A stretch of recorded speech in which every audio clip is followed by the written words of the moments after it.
There is a fundamental limit to life on land, a physical boundary governed by gravity and the sheer strain of biology that dictates how large an animal can become. Yet, one group of creatures did not just approach this limit.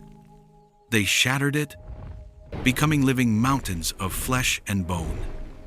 Their story is not one of sudden creation, but of a slow, revolutionary process forged in a world recovering from near total annihilation. To understand how they became the largest animals to ever walk the earth, we must travel to a time before their reign. Now, let us journey back and witness this lost world for ourselves. Our journey begins not in the familiar Jurassic, but 220 million years ago, in the late Triassic. The world is a single, immense supercontinent, Pangaea. You are standing on a vast, semi-arid floodplain. The sun is harsher, the air thick with more carbon dioxide, and the oxygen levels are lower than today. This is a world recovering from the greatest extinction event in history, the Permian-Triassic mass extinction, an event that wiped out over 90% of marine species and 70% of terrestrial vertebrates. The survivors are tough, opportunistic. The flora reflects this. There are no flowers, no grasses. Instead, you see groves of hardy conifers, resilient cycads, and towering ferns, all adapted to withstand dramatic seasonal shifts from torrential monsoons to prolonged drought. In this challenging landscape, the ancestors of the great sauropods are taking their first evolutionary steps. These are not the titans we know, but creatures known as basal sauropodomorphs. Before you stands one such animal, a Plateosaurus. It is impressive, perhaps 30 feet long, but it is no giant. It moves with an awkward grace, primarily on its two powerful hind legs, its long tail acting as a counterbalance. Its five-fingered hands, tipped with a formidable thumb claw, are not for walking, but for grasping branches, pulling vegetation towards its small head. This is where the great sauropod story truly begins. With a simple, yet profound, ecological pressure. The low-growing vegetation, the ferns and shrubs, are heavily grazed by other successful herbivores of the time, like the pig-like Dicynodonts. Competition at ground level is fierce, but high above, in the canopy of the conifers, is a vast, untapped larder. Reaching it is the key to unlocking a new world of possibility. Here, the fossil record tells a clear story. When we analyze the skeletons of these early sauropodomorphs, we see the blueprint being drafted. The neck vertebrae show the first signs of elongation. The skull is comparatively tiny, designed not for complex chewing, but as a simple leaf-stripping tool at the end of a long pole. The challenge of digesting this tough, fibrous plant matter was solved not in the mouth, but in a vast, fermenting gut, which in turn required a larger and larger body to house it. This growing weight was the catalyst for the next great change. A shift from 2 legs to 4, laying the very foundation for the giants to come. The shift to a 4-legged existence was not merely a change in posture. It was a fundamental reinvention of the animal form. As the early Jurassic dawned, some 200 million years ago, the descendants of Plateosaurus had fully committed to this new life. To support a body that was growing exponentially larger with each passing generation, the limbs transformed into immense, pillar-like columns. You can see this transformation etched into the earth itself. Fossil trackways from this period show the feet becoming broader, more rounded, the digits shortening to form a fleshy, weight-distributing pad, much like that of a modern elephant. The legs are positioned directly under the torso, creating a stable, graviportal stance designed for one primary purpose: to bear unimaginable weight with maximum efficiency. This architectural redesign was the first, essential step towards gigantism, but it was not the most revolutionary. The true secret to the sauropod success, the innovation that allowed them to defy gravity, lay hidden deep within their skeletons. When we analyze the fossilized vertebrae of these animals, we find they are not solid bone. Instead, they are intricate honeycombs of hollows, struts, and cavities known as pluricoles. For decades, the function of these structures was a mystery. But we now understand they are the unmistakable signature of a sophisticated air sac system, one startlingly similar to that of modern birds. These were not empty spaces. In life, they were filled with extensions of the lungs, creating a skeleton that was both incredibly strong and remarkably light.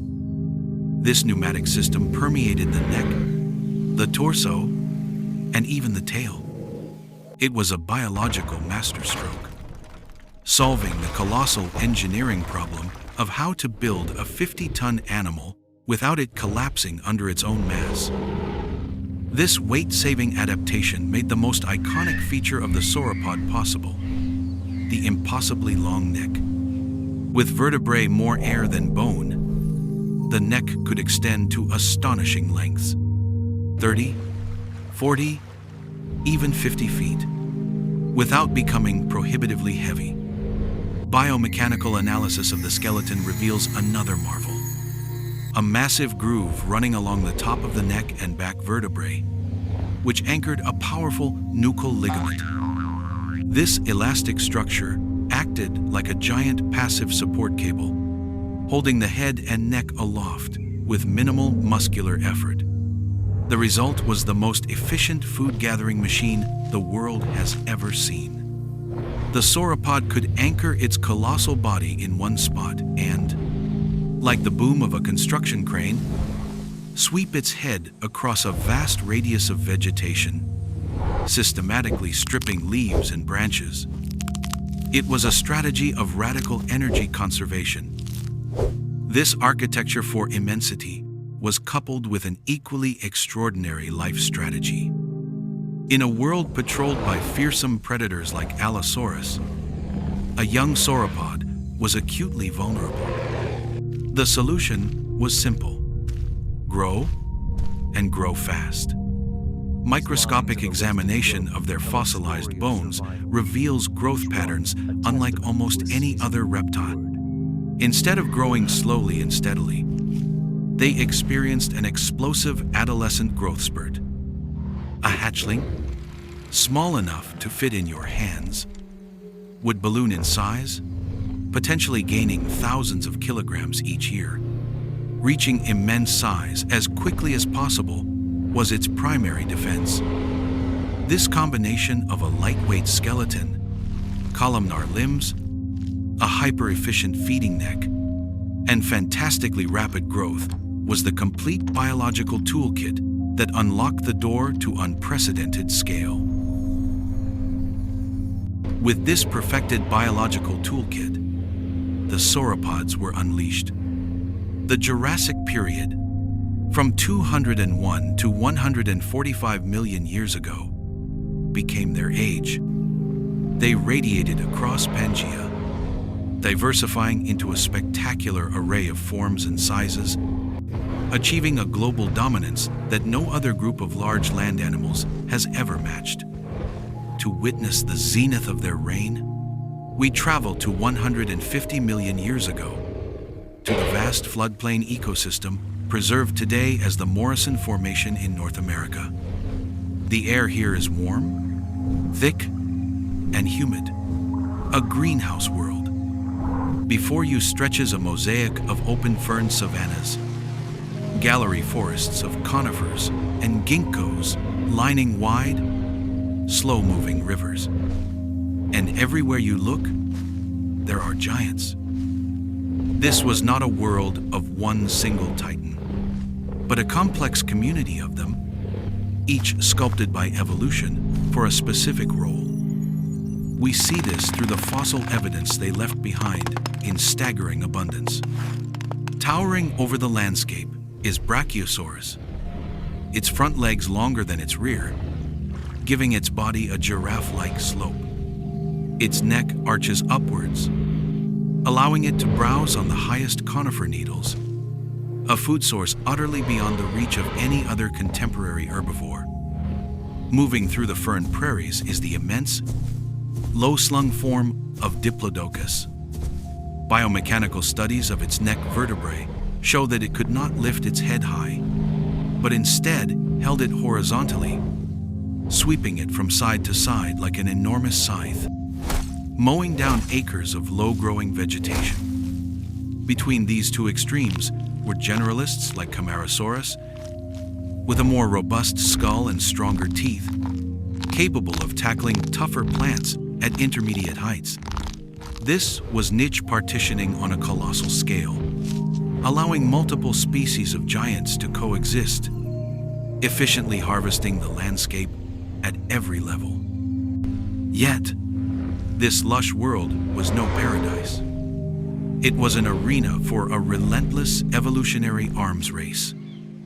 Stalking these herds were some of the most powerful terrestrial predators of all time.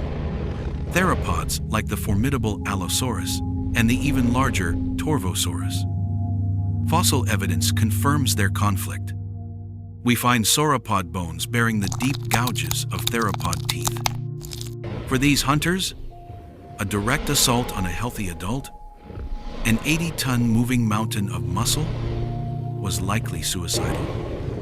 Instead, their strategy was one of attrition and opportunity.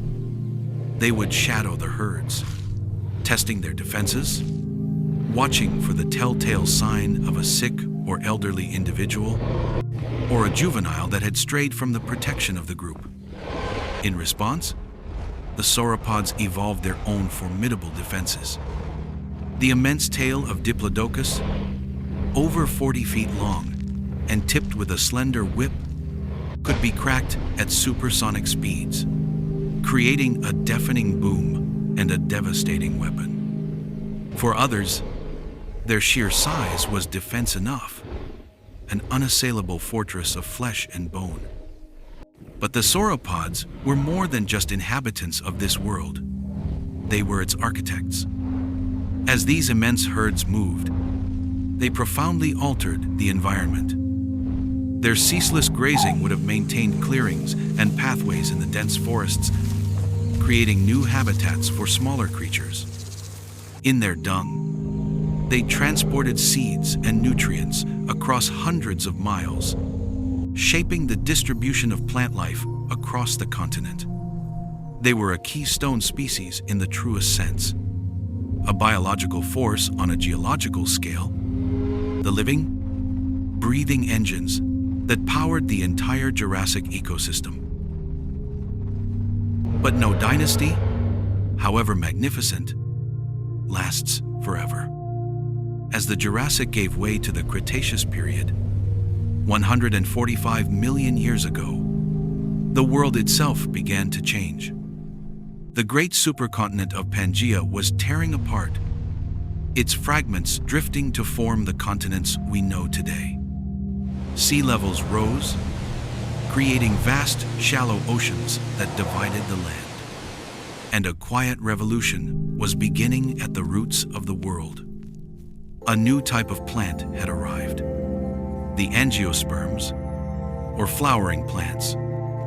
They were fast-growing, adaptable, and they spread across the globe with relentless speed, transforming ecosystems wherever they took hold. For the sauropods, whose entire biology was optimized for a diet of gymnosperms, this was a profound challenge. Their simple strip and swallow feeding strategy was becoming obsolete. In the northern continents of Laurasia, new kinds of herbivores emerged, once perfectly equipped to thrive in this new botanical world. These were the ornithischians, particularly the hadrosaurs, or duck-billed dinosaurs, and the ceratopsians, the horned dinosaurs. When we examine their fossilized skulls, we see a stunning evolutionary leap. Instead of simple, peg-like teeth, they possessed complex dental batteries. Hundreds of teeth fused together into vast grinding plates, capable of pulverizing the toughest of the new vegetation. They could chew.